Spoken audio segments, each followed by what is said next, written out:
So guys, the special counsel report is out and it is juicy. This comes to us from Politico. It says Special Counsel Jackson's defense's decision to bring criminal charges against Trump. They dropped the shit at 1 a.m. The AP writes, Special Counsel Jackson said his team stood up for the rule of law as it investigated President-elect Trump's efforts to overturn the results of the 2020 election, writing in a much-anticipated report released Tuesday that he stands fully behind his decision to bring criminal charges he believed would have resulted in a conviction had voters not returned Trump to the White House.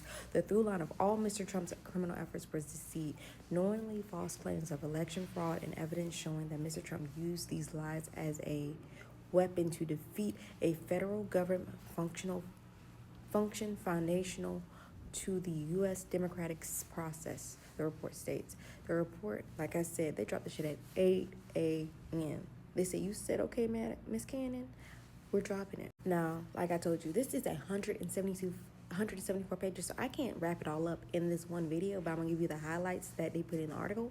But if you look at the link in my bio, you can read it. And if y'all are interested in us reading this together on live, let me know and I'll do a live later today.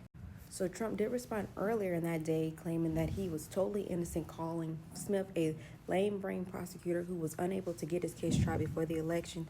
He said the voters have spoken. So as we already know, Trump only went and ran for re-election because he did not want to go to jail. Trump was indicted on August 23rd on the charges of working to overturn the election, but the case was delayed by appeals, ultimately significantly narrowed by a conservative majority Supreme Court. We all remember this from the ruling of presidential immunity. Though Smith sought to salvage the indictment, the team dismissed it entirely in November because, as you know, you can't do a prosecution against a sitting president, except for almost with Watergate with Nixon. The department viewed that the Constitution prohibits the continued indictment and prosecution of a president, is categorical, and does not turn on the gravity of crimes committed. The strength of the government's proof or the merits of the prosecution which this office stands fully behind, indeed. But for Trump's election and imminent return to presidency, the office assessed that the admissible evidence was so significant, is basically what they're saying. They're saying what they had was enough to put this guy under the jail. The Justice Department transmitted the report to Congress early Tuesday after a judge refused to block the release. A separate volume of the report focused on Trump's hoarding of classified documents at Mar-a-Lago, actions that form the basis of a separate indictment against Trump. However, it is still under wraps for now, so we might have another report. While we were not able to bring the cases we charged to trial, I believe the fact that our team stood up for the rule of law matters, Smith wrote.